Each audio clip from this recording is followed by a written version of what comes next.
Gimana nih kabarnya teman-teman yang ada di rumah?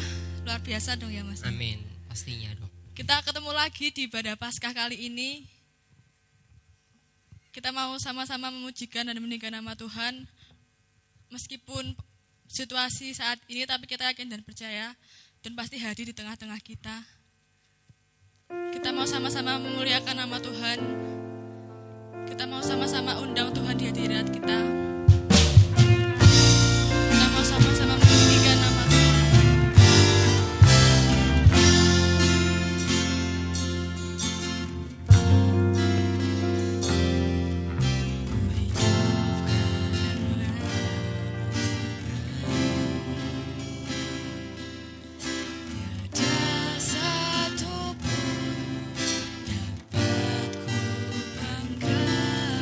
Semua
sehingga kami Tuhan, anak-anak-Mu Tuhan, dapat berkumpul di rumah kami masing-masing untuk mengikuti ibadah Paskah JCC ini Tuhan. Ya Tuhan, jikalau sebentar kami akan memulai ibadah kami, kiranya Tuhan berkati, Tuhan pimpin, Tuhan sertai jalannya ibadah ini dari awal, pertengahan, hingga akhirnya nanti Tuhan. Waktu ke depan kami serahkannya dalam tangan kuasa-Mu.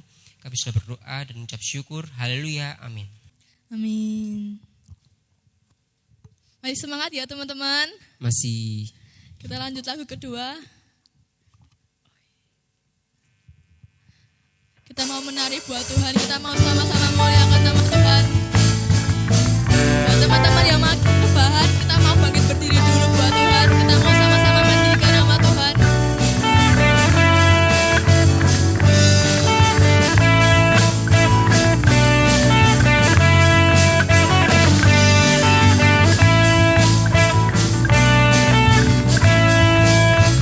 Mari kita semua umat pilihan Allah, dengarkan panggilannya untuk menggenapi firman-Nya. Sekarang waktunya untuk berdiri bagi bangsa ini. Mari maju umat pemenang. Mari kita semua umat pilihan Allah, dengarkan panggilannya untuk menggenapi firman-Nya. Sekarang waktunya untuk berdiri bagi bangsa ini. Mari maju umat pemenang. Bukan bangkit, nyatakan kemuliaan-Nya. Bukan bangkit, nyatakan kebesaran-Nya. Sampai setiap lutut bertelut, semua lidah mengaku Yesus Kristus dialah Tuhan, Raja segala raja. Dialah Raja. Kita mau sama-sama menari buat Tuhan.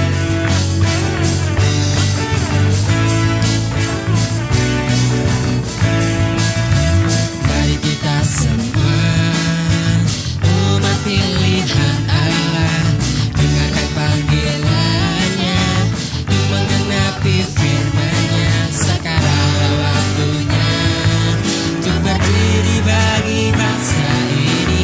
Mari maju umat pemenang.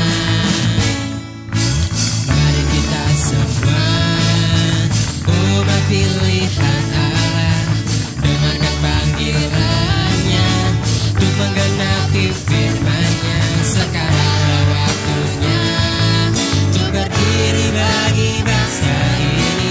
Mari maju umat pemenang.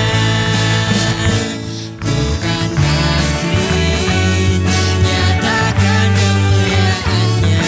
Bukan bangkit, nyatakan kebesaran-Nya. Sampai setiap lutut bertelut, semua lidah mengaku Yesus Kristus dialah Tuhan, Raja segala raja. Dialah bukan bangkit, nyatakan kemuliaan-Nya. Bukan bangkit, nyatakan kebesaran-Nya. Sampai setiap lutut bertelut, semua lidah mengaku Yesus Kristus dialah Tuhan, Raja segala raja.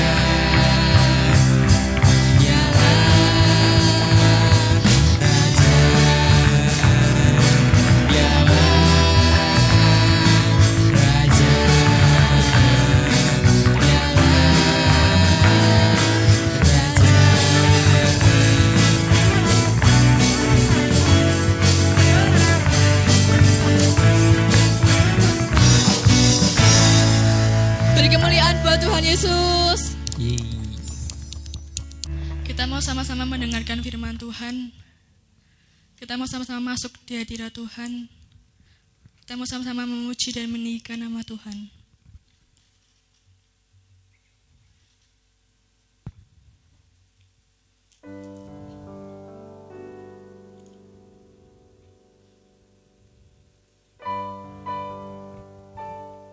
Biar Tuhan masuk di hadirat kita, biar Tuhan datang di tempat kita masing-masing.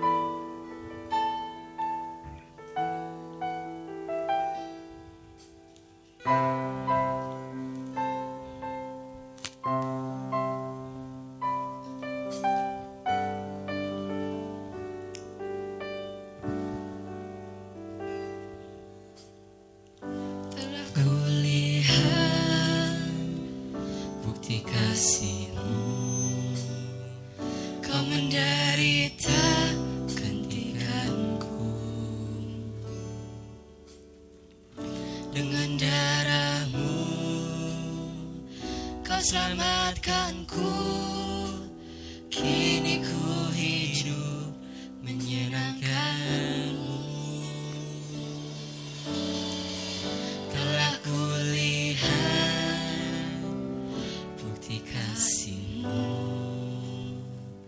Kau menderita gantikanku. Dengan darah-Mu Kau selamatkanku, kini ku hidup menyenangkanmu. Terlalu besar kasih-Mu Bapa, pengorbanan yang Kau berikan bagiku. Terlalu mahal darah-Mu Yesus, tercurah untuk menebus hidupku.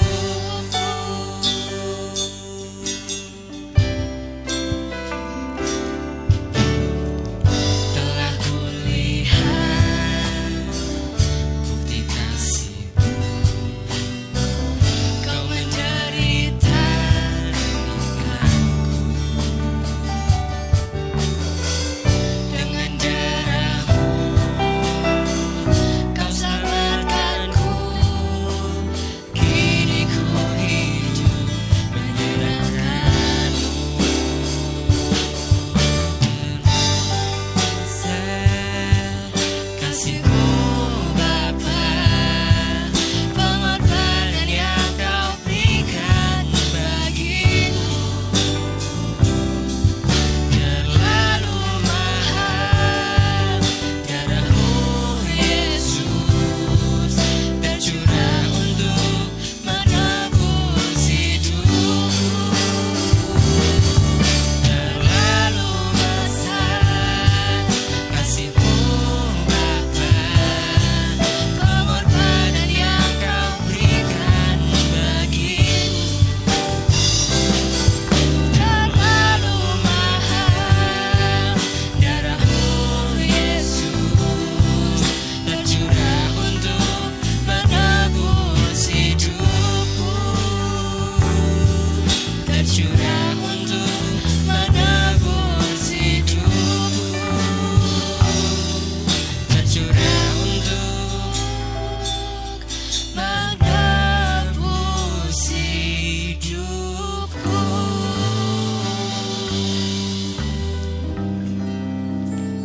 Waktu dan tempat kami persilakan kepada Bapak Pendeta Antoni.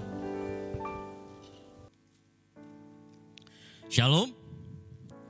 Shalom saudara. Puji Tuhan. Haleluya. Bersyukur ada yang nyaut ya.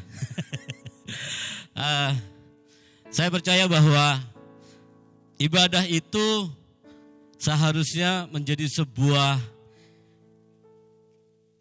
bukan wacana, tetapi sesuatu yang media yang kreatif, saudara. Jadi kalau kita berbicara tentang ibadah, itu tidak hanya sekedar saya mimpin pujian, saya nyanyi, saya main musik, udah selesai, gitu kan? Enggak. Tetapi apa yang bisa kau beri kepada Tuhan, itu adalah ibadah. Jadi ibadah adalah lifestyle.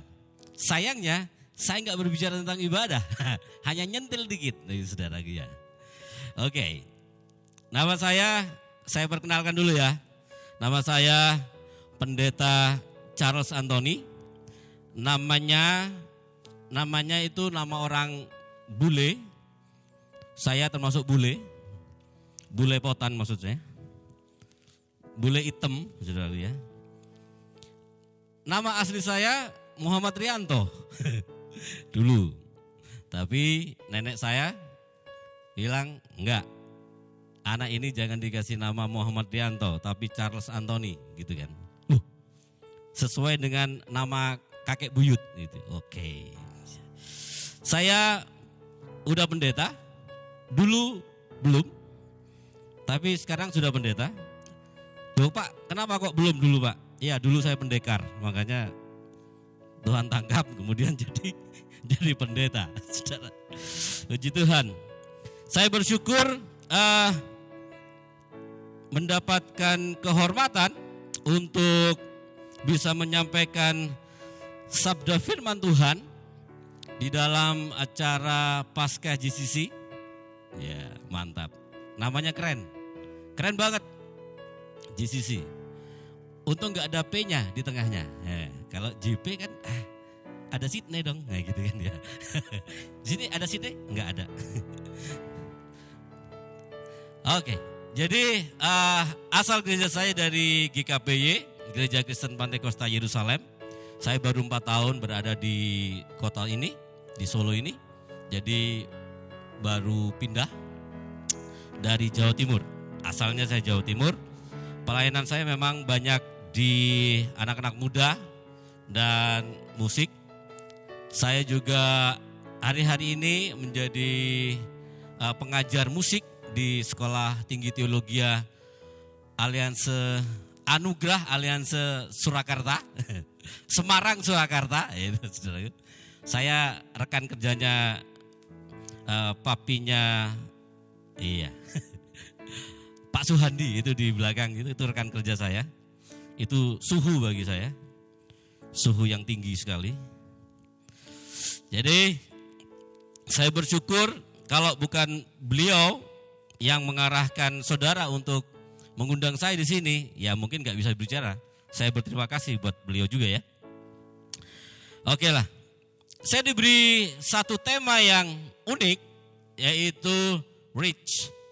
RICH. Saya kalau pakai bahasa Inggris saya itu kayaknya nggak terlalu fasih gitu. Kenapa? Bahasa Inggris saya itu campuran. Bahasanya bahasa Inggris, logatnya logat Madura. Nah itu kan, karena saya ini orang Madura. Jadi saya menghindari istilah-istilah bahasa Inggris. Tapi karena saya diberi sebuah tema yaitu yang merupakan singkatan, saudaraku. Rich itu adalah singkatan. R-nya resurrection, kemudian I-nya in, C-nya Christ, H-nya hand. Jadi kalau digabungkan resurrection in Christ hand. Artinya apa, Pak? Artinya kebangkitan ada di tangan Kristus. Ya. Mari kita akan membaca di dalam 1 Korintus pasal yang ke-6 ayat yang ke-14. Di sana dikatakan Allah yang membangkitkan Tuhan akan membangkitkan kita juga oleh kuasanya. Ya. Saudaraku, bagi saya ayat ini kok kayaknya berat ya. Karena di awal kalimat itu dia mengatakan Allah yang membangkitkan Tuhan. Wah, ini udah teologis banget ini, saudaraku. Karena kalau kita tidak mengerti atau ada orang yang meminta pertanggungan jawab dari kita mengenai ayat ini, kita kalau tidak memiliki wawasan, tidak banyak membaca firman Tuhan, maka kita akan kesulitan untuk menjawabnya. Gitu. Ini adalah satu tema Paskah yang menurut saya, ini teologis banget ini. gitu kan. Kalau ini dijelaskan saudara, bisa menjadi pelajaran teologi. Gitu loh. Tetapi baiklah, saya akan memberikan satu kebenaran yang bisa dapat kita petik dari ayat kita pada saat sore hari ini.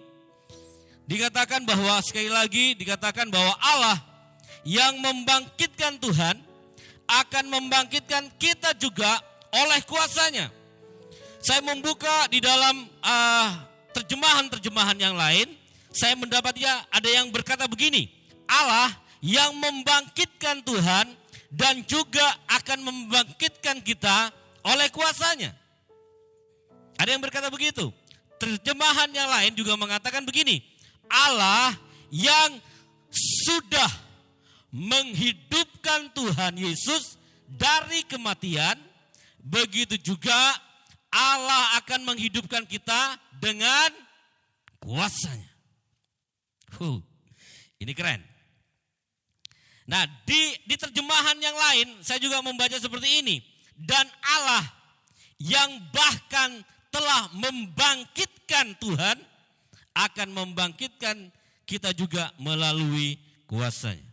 Jadi, saudaraku yang kekasih di dalam Tuhan Yesus, apa yang bisa kita pelajari bersama, apa yang bisa kita petik bersama mengenai ayat-ayat ini? Kuasa Tuhan, Pak. Ya, betul.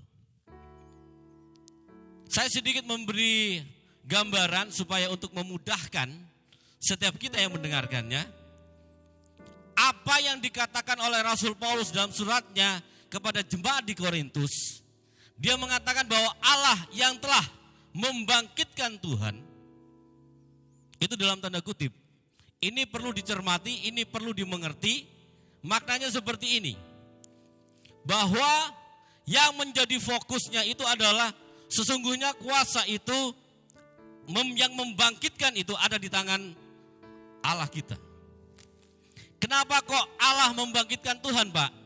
Sebenarnya saya tidak mau terjebak untuk menyerangkan ini, menjelaskan hal ini kepada saudara-saudara. Tetapi ini yang bisa kita ambil sedikit saja supaya tidak terlalu melebar. Yang dimaksudkan oleh Rasul Paulus mengenai Tuhan di situ, ada kata Tuhan di situ, itu menunjukkan pada waktu Tuhan Yesus masih berada di dunia itu. Waktu itu. Oleh sebab itu, Rasul Paulus mengatakan seperti itu. Ya. Kenapa kok waktu Tuhan Yesus masih berada di dunia ini, dia disebut Tuhan? Kenapa? Kenapa? Contohnya. Tuhan itu artinya apa sih? Dalam bahasa Inggrisnya Lord, kan? Artinya penguasa, Tuhan. Dan seperti itu. Kalau memang Tuhan Yesus adalah Tuhan, di mana buktinya? Banyak.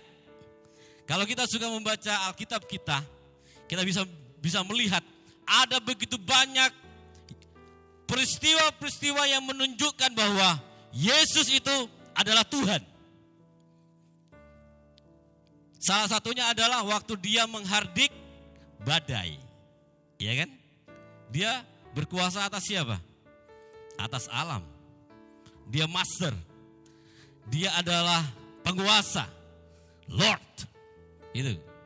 Kemudian pada waktu dia membangkitkan Lazarus yang sudah mati, dia berkuasa atas apa? Atas kematian. Itulah sebabnya Rasul Paulus mengatakan bahwa Allah yang telah membangkitkan Tuhan itu juga akan membangkitkan kita juga. Tapi saya menemukan sesuatu yang unik dari 1 Korintus pasal yang ke-6 ayat ke-14 ini, saudaraku. Kalau saudara-saudara membuka di dalam Alkitabmu, coba baca Alkitab, buka 1 Korintus pasal yang ke-6 ayat yang ke-14. Itu konteksnya ngomongin apa? Berbicara tentang apa? Ternyata di situ dia berbicara tentang nasihat terhadap percabulan. Hah? Kok iso Pak? Gitu kan. Apa hubungannya Pak? Gitu kan. Jogo sembung, numpak becak, gak nyambung Cak. Gitu kan. Lah iya toh? Iki kita ngomongin, aduh bahasa Jawa lagi. Kita ngomongin tentang kebangkitan, tapi konteksnya tentang percabulan. What happened? Ya gitu kan. Itu Inggris meturone metu. What happened? Saudara. Kalau saya membacanya dengan teliti, saudaraku, saya awalnya piye gitu Tuhan menjelaskannya ini. Tetapi Tuhan memberikan hikmat ya kepada kita. Kepada siapapun yang meminta hikmat, Tuhan pasti kasih. Saudaraku. Oke. Kita lihat dulu latar belakangnya ya. Latar belakang kota Korintus. Iya, saya membuat sebuah catatan di sini. Latar belakang daripada kota Korintus, saudaraku. Kota Korintus itu di mana jemaat yang dibangun oleh Rasul Paulus di Korintus itu berada. Kota Korintus adalah kota metropolitan di zaman Yunani kuno waktu itu. Kota Korintus adalah kota yang makmur. Tapi kota Korintus juga adalah kota yang angkuh secara intelek. Itu satu. Yang kedua, kota Korintus adalah kota yang sangat kaya. Metropolitan, model Jakarta, saudaraku. Metropolitan. Ya kan? Kita ukuran kota metropolitan masih Jakarta dong. Kalau Solo udah metropolitan apa belum? Belum ya? Nanti. Kapan? Gak tahu Pak. Gitu kan. Mungkin di antara saudara-saudara sekalian, adik-adik, ada yang mau jadi wali kota menggantikan Pak Gibran. Mungkin Anda akan bisa membuat Solo menjadi metropolitan. Wah, keren tuh.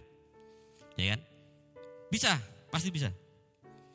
Nah, kota Korintus ini adalah kota yang kaya. Ya, karena dia adalah kota metropolitan. Tetapi kota ini juga bejat secara moral.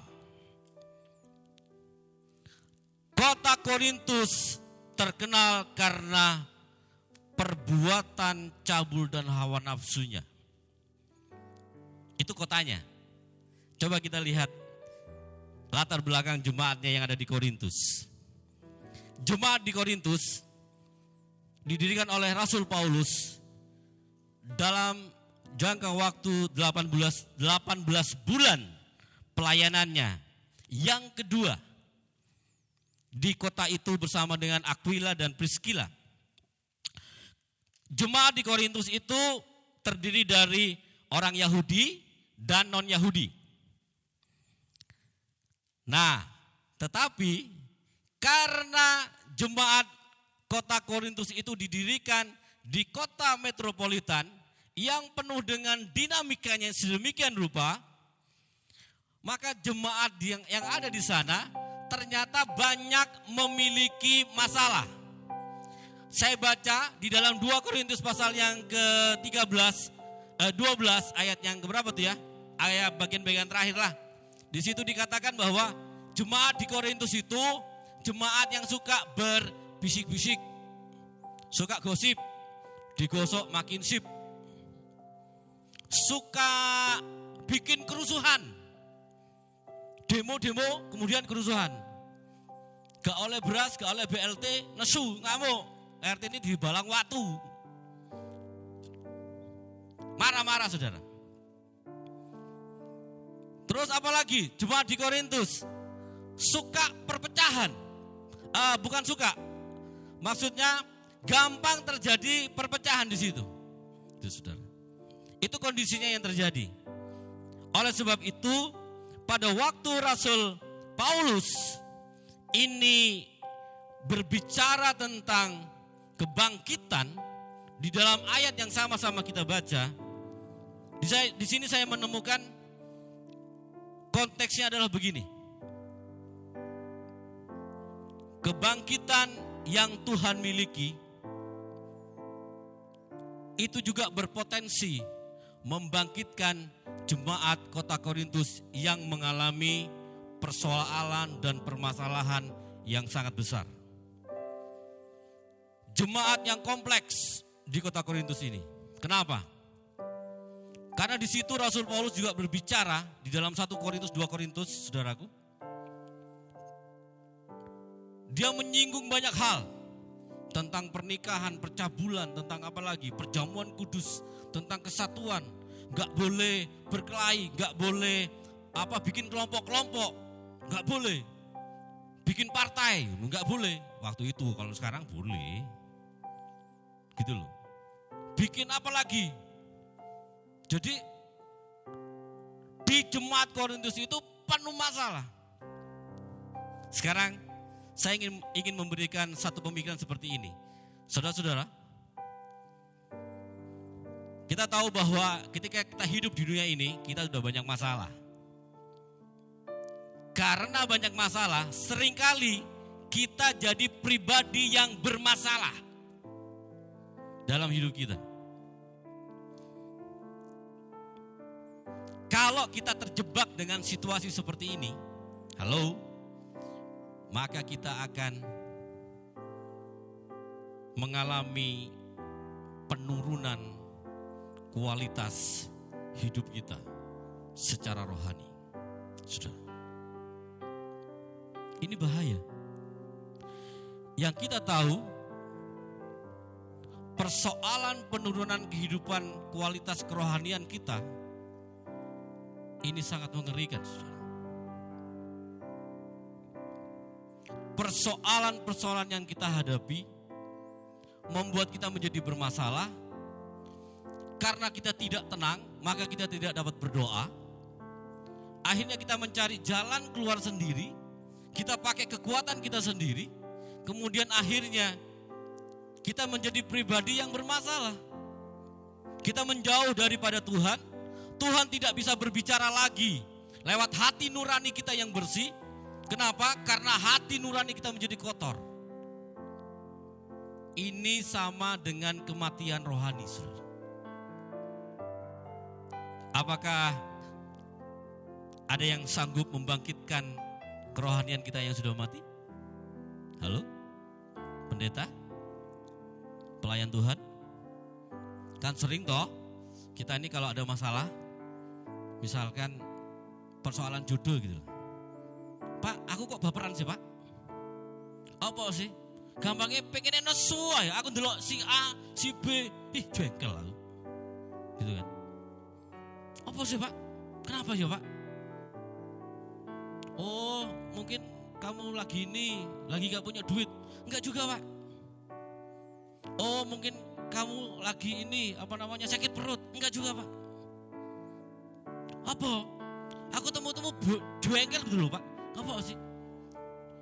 Aku kisah jane ayo apa enggak sih, Pak? Misalnya gitu ya. Karena saya sering dicurhati gitu sama anak muda. Aku kisah jane ayo apa enggak sih, Pak? Lah ayo. Lah terus apa? Kok aku durung duwe pacar ya, Pak? Nah itu dia persoalannya. Nesu-nesu, marah-marah cuman karena enggak punya pacar. Belok sana baper, menggok kene ya baper. Ndelok koncone seneng-seneng ngombe wedang dengan cara yang normal, baper. Ada, Pak, ngombe wedang dengan cara gak normal? Oh no, banyak. Kan gitu, saudara. Nah ini berbahaya. Demikian pula pada waktu Rasul Paulus memberikan nasihat kepada jemaat yang ada di Korintus. Nasihat mengenai percabulan. Percabulan ini sangat mengerikan, saudara-saudara. Karena di situ kalau kita baca di dalam 1 Korintus pasal yang ke-6 ayat yang ke-12 sampai dengan ayat yang ke-18 itu Rasul Paulus memberikan sebuah pemikiran, memberikan sebuah pengajaran yang luar biasa. Diawali dengan kata seperti ini, segala sesuatu itu halal bagiku, dia ngomong. Kemudian tetapi enggak semuanya berguna. Segala sesuatu halal bagiku, tetapi aku tidak mau atau tidak membiarkan diriku diperhamba oleh suatu apapun. Kita ini coba perhatikan ya. Ini ayat 13 dia ngomong begini. Tiba-tiba Rasul Paulus berkata seperti ini. Makanan adalah untuk perut. Dan perut untuk makanan. Tetapi kedua-duanya akan dibinasakan Allah. Tetapi tubuh bukanlah untuk percabulan. Gimana cara berpikirnya ini? Haleluya. Gimana nih cara berpikirnya ini? Saya lanjut ya. Melainkan untuk Tuhan. Rasul Paulus berkata bahwa tubuh itu bukan untuk percabulan, tetapi untuk Tuhan. Dan katanya Tuhan itu untuk tubuh. Oleh sebab itu, ini nih yang menandai kita. Ayat 14 dikatakan Allah yang membangkitkan Tuhan akan membangkitkan kita juga oleh kuasanya. Jadi, waktu kita membaca ayat yang sepenggal di ayat yang ke-14 ini, kita tidak bisa mengerti kalau kita tidak baca ayat yang di atasnya dan ayat yang ada di bawahnya. Halo?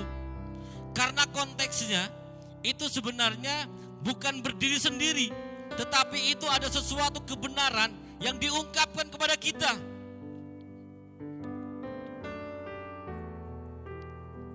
Berbicara tentang makanan, orang dikuasai nggak oleh makanan hari-hari ini? Dikuasai nggak? Dikuasai. Secara tersembunyi, secara ndelik-ndelik, secara umpet-umpetan, gitu saudara. Kira-kira generasi muda kejebak nggak sama percabulan? Nggak usah dijawab, saya sendiri jawab. Ya. Ya dong. Kalau kemudian kita tarik maknanya ke situ, apa sih yang membuat manusia tergantung kepada makanan? Ada kuasa di dalamnya. Karena Rasul Paulus mengatakan segala sesuatu halal bagiku, tetapi enggak semuanya berguna. Itu benar. Dan kemudian dia ngomong kayak begini, hey, tubuh itu bukan untuk percabulan. Ternyata spirit percabulan itu juga punya kuasa yang menguasai setiap orang yang memberikan dirinya. Begitu. Halo anak muda. Halo saudara-saudara.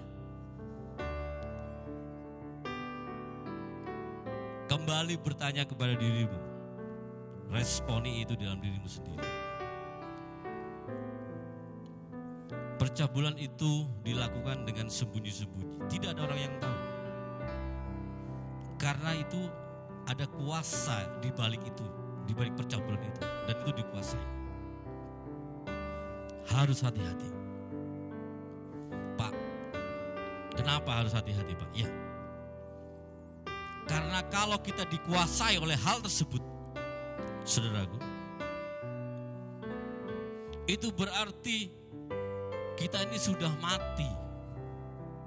Kita sudah kehilangan hidup kita. Kita sudah kehilangan. Begitu. Oleh sebab itu Rasul Paulus secara terang-terangan dia berbicara begini. Allah yang membangkitkan Tuhan. Maksudnya ngomongin kuasanya tuh. Itu juga yang bisa memulihkan kita. Bagi setiap kita yang terbelenggu oleh kuasa ini. Kenapa? Karena kuasa ini, kuasa percabulan ini mematikan. Tetapi kuasa Tuhan Yesus itu membangkitkan. Kalau saya benar dikatakan bahwa kebangkitan itu ada di tangan Tuhan. Kalau hari-hari ini kita ada yang mengalami keterpurukan karena hidup kita terbelenggu oleh banyak hal, saudaraku. Salah satunya di percabulan itu. Mungkin kita terbelenggu dengan makanan karena ada hubungannya itu sebenarnya, saudara. Dan saya tidak akan menjelaskan dengan waktu yang sangat sempit ini.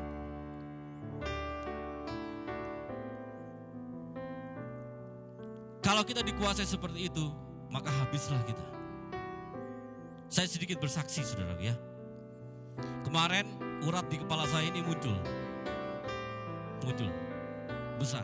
Saya pikir benjolan karena gatal atau apa. Ternyata itu urat pembuluh darah di sini. Muncul sampai ke sini. Wow.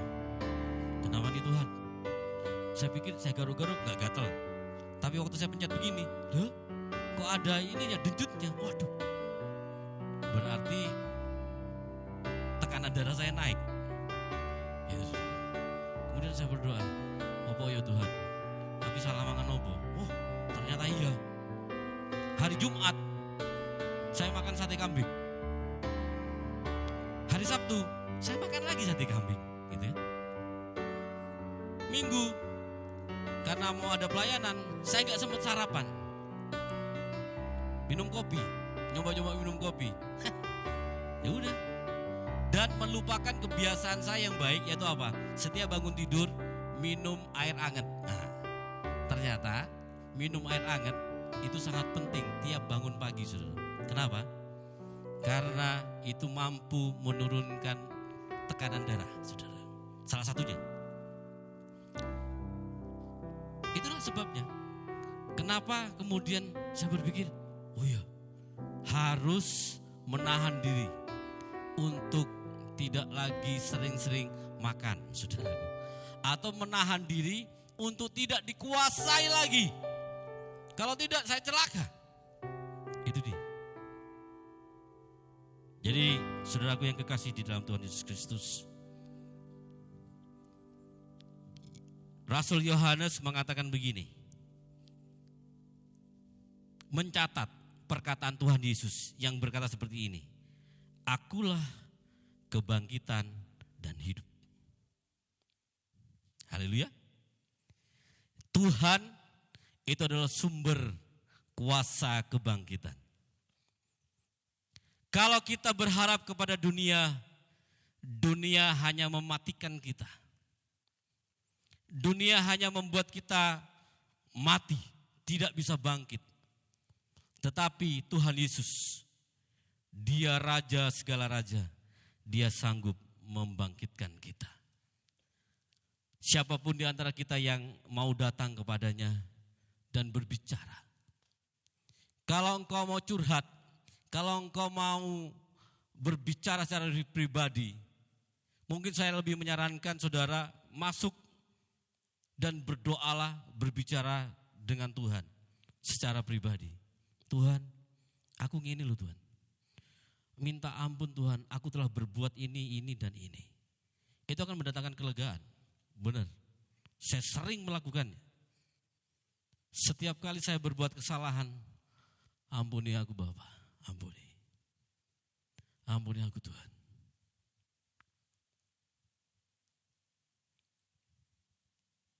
Di dalam Dia ada kuasa yang membangkitkan. Maka Tuhan yang dari surga, Dia akan mendengar kita dan Dia akan membangkitkan kita. Karena Dia adalah sumber kebangkitan itu sendiri. Di dalam Filipi pasal yang ketiga, yang ke-10 sampai yang ke-11, Rasul Paulus juga berkata kepada jemaat yang ada di Filipi, dikatakan begini, setiap kita harus memiliki satu keinginan, di mana yang kita kehendaki ialah mengenal Dia. Mengenal siapa? Mengenal Tuhan. Tuhan Yesus dan kuasa kebangkitannya. Haleluya. Siapa yang percaya di antara kita bahwa Dia adalah satu-satunya Tuhan yang punya kuasa kebangkitan? Ya, harus dan harus percaya. Tidak ada kata terpuruk. Jangan pernah menyerah. Kalau keadaan kita hari ini sepertinya udah hampir mati, gak bisa bangkit lagi. Datang kepada Tuhan. Tuhan, bangkitkan aku. Tarik aku Tuhan dengan kuat kuasa-Mu. Kebangkitan ini di sini tidak hanya berbicara tentang kebangkitan setelah nanti kita mati, saudara. Enggak, saya tidak berbicara tentang itu. Saya berbicara tentang hari ini. Karena memang satu saat nanti setiap orang pasti mati. Apalagi ada Denmas COVID-19. Dan mas COVID-19 kuwi untuk dewa 19. Bukan. Saya hampir mati karena COVID-19. Bulan November sampai Desember. Saya hampir mati. Tetapi Tuhan membangkitkan saya. Sampai hari ini saya menjadi sembuh dan terus dipulihkan. Saya hampir mati karena itu. Tetapi waktu saya datang kepada Tuhan, Tuhan, aku percaya di dalam-Mu ada kuasa kebangkitan. Yes. Saya duduk, saya bangkit berdiri, saya bikin aktivitas, saudaraku.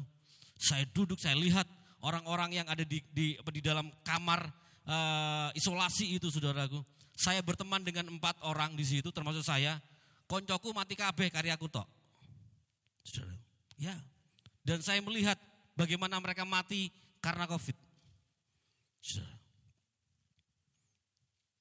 Tapi saya percaya bahwa COVID itu bukan penyakit kutukan.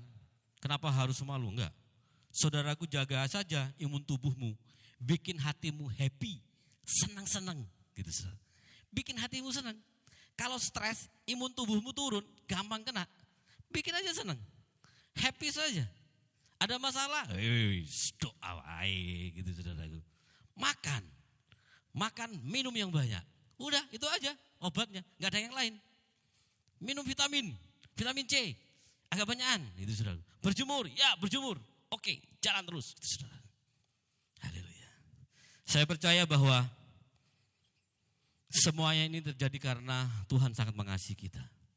Cintanya tidak pernah lepas dari hidup kita.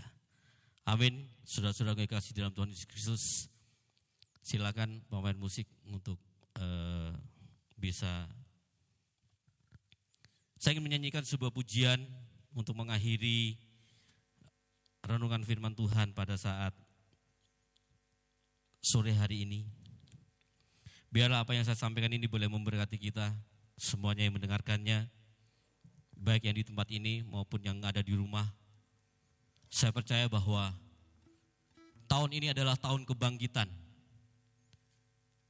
Saya percaya bahwa tahun ini adalah tahun kebangkitan. Tuhan kita adalah Tuhan yang bangkit. Tuhan kita adalah Tuhan yang hidup, bukan Tuhan yang mati. Di tangannya ada kebangkitan yang dahsyat dan luar biasa. Haleluya.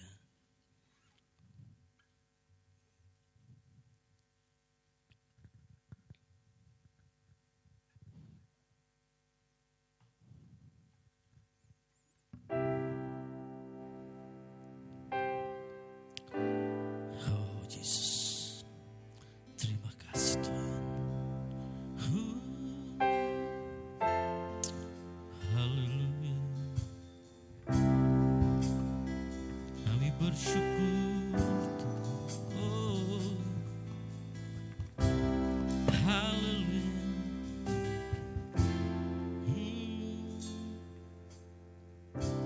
Siapakah yang dapat pisahkanku dari kasih-Mu?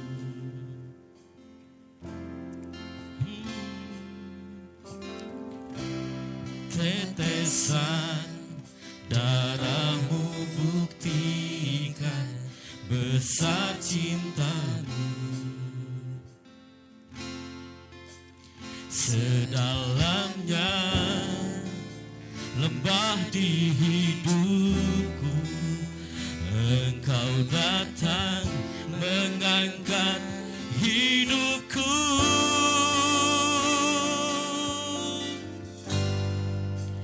Biarlah cinta di hatiku terus menyala di dalamku. Takkan pernah mampu ku jauh dari-Mu.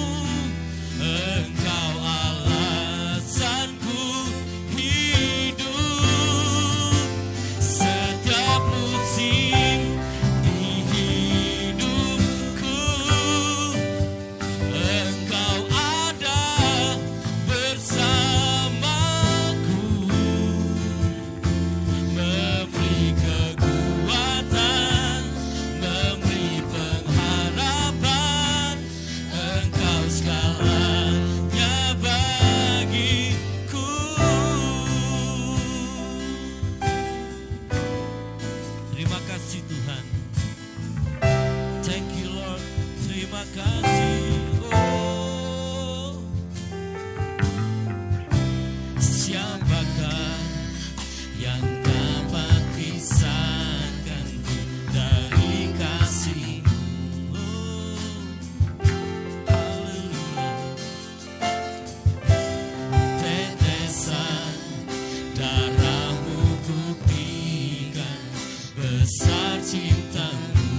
kasih Tuhan.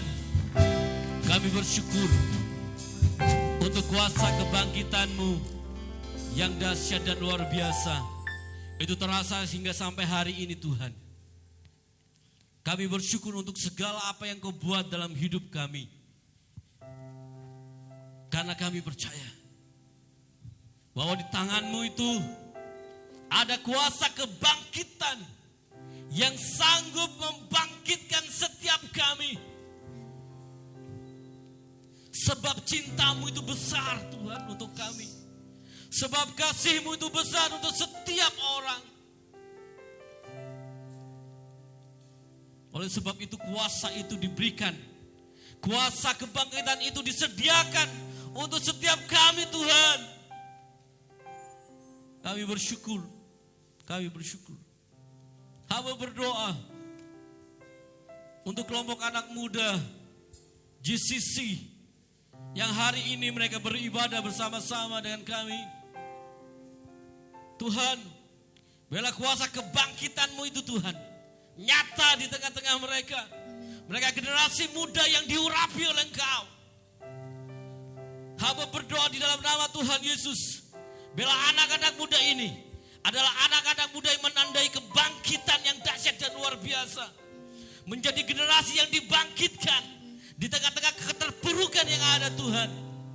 Dan kami percaya bahwa generasi muda dalam kelompok GCC ini Tuhan, mereka akan menjadi pribadi-pribadi yang bangkit bersama dengan Engkau. Terima kasih Tuhan. Terima kasih Bapa. Engkau memberkati anak-anak muda ini Tuhan. Engkau memberkati setiap mereka yang masih bersekolah. Berikan kepada mereka hikmat, kepandaian, kepintaran, kecerdasan. Supaya mereka boleh memuliakan nama Tuhan. Biarlah mereka boleh menjadi pribadi-pribadi yang menyenangkan hati Tuhan. Pribadi-pribadi yang menyenangkan hati orang tua mereka. Menjadi berkat di tengah-tengah sekolah mereka. Menjadi berkat dimanapun mereka berada Tuhan. Baik dengan perkataan, baik dengan tingkah laku. Kami percaya Tuhan, bahwa kegerakan kebangkitan yang daripada-Mu itu melanda anak-anak muda yang ada di tempat ini Tuhan. Aku bersyukur untuk kasih setia-Mu. Terima kasih Tuhan. Terima kasih. Terima kasih. Hamba berdoa untuk keadaan bangsa dan negara kami Tuhan hari-hari ini. Kami percaya Tuhan, bahwa apa yang kami hadapi ini tidak akan berlangsung lama. Karena kuasa-Mu dinyatakan di tengah-tengah kami Tuhan. Kami memiliki Engkau, pribadi yang membangkitkan. Kami memiliki kuasa yang daripada-Mu Tuhan. Biarlah hati kami dipenuhi dengan ucapan syukur. Berdoa untuk bangsa kami Tuhan. Pulihkan perekonomian bangsa kami. Pulihkan Tuhan, pulihkan. Pulihkan kondisi bangsa kami. Pulihkan. Memberkati pemerintah. Memberkati wali kota, memberkati pemerintah daerah yang ada, sampai kepada pusat, presiden kami Engkau memberkati Tuhan. Berikan kepada mereka hikmatnya daripada-Mu. Dan kami percaya bahwa kondisi negara kami sebentar lagi akan mengalami pemulihan demi pemulihan. Terima kasih Tuhan Yesus, terima kasih. Ini yang hamba bisa sampaikan di hadapan-Mu ya Bapa. Engkau dengar apa yang menjadi doa kami. Terima kasih Tuhan, terima kasih Bapa. Bersyukur untuk acara Paskah dari GCC ini yang sudah boleh diadakan dengan luar biasa, berjalan dengan lancar, memberkati setiap pelayan-pelayan Tuhan yang melayani, anak-anak muda yang melayani. Berkati mereka, berkati di dalam nama Tuhan Yesus. Berkati, berkati Tuhan. Taruhkan damai sejahtera dalam hati mereka. Terima kasih Tuhan Yesus, terima kasih Bapa. Terima kasih. Sebentar kami akan kembali pulang ke rumah kami masing-masing. Engkau jagai, lindungi dalam sepanjang perjalanan. Tibakan dengan selamat sampai di rumah tanpa kekurangan satu apapun. Oleh sebab itu, saudara-saudaraku yang kekasih dalam Tuhan Yesus Kristus, pulanglah dengan membawa damai sejahtera daripada Tuhan Yesus Kristus serta penyertaan Roh Kudus mulai hari ini sampai Maranatha di dalam nama Tuhan Yesus Kristus. Semua yang percaya katakan amin.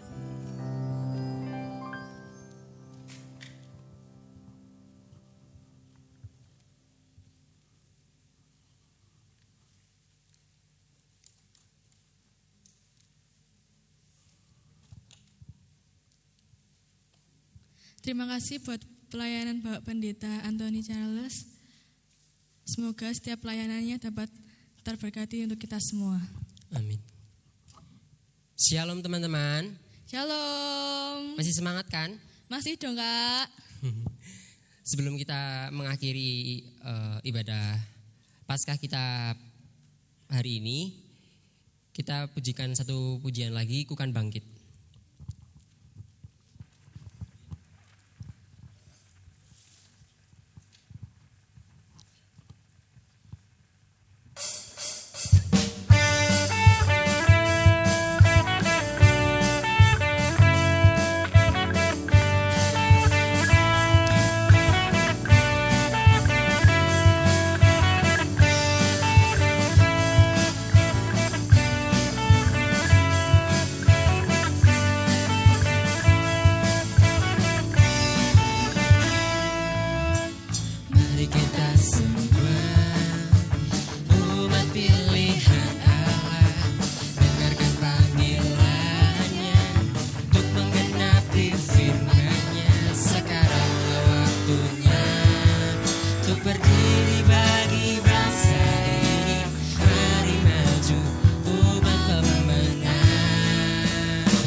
Yesus Kristus dialah Tuhan, Raja segala raja. Dialah Raja.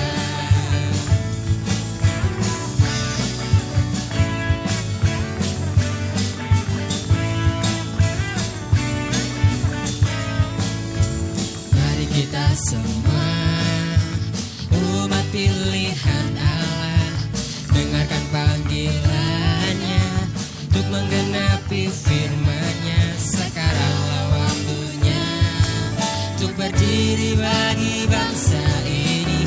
Mari maju umat pemenang. Mari kita semua umat pilihan Allah, dengarkan panggilannya untuk menggenapi firman-Nya. Sekaranglah waktunya untuk berdiri bagi bangsa ini. Mari maju umat pemenang. Tuhan bangkit, nyatakan kemuliaan-Nya. Tuhan bangkit, nyatakan kebesaran-Nya. Sampai setiap lutut bertelut, semua lidah mengaku Yesus Kristus dialah Tuhan, Raja segala raja. Dialah Tuhan bangkit, nyatakan kemuliaan-Nya. Tuhan bangkit, nyatakan kebesaran-Nya. Sampai setiap lutut bertelut, semua lidah mengaku Yesus Kristus dialah Tuhan, Raja segala raja. Dialah Raja. Dialah Raja. Dialah Raja.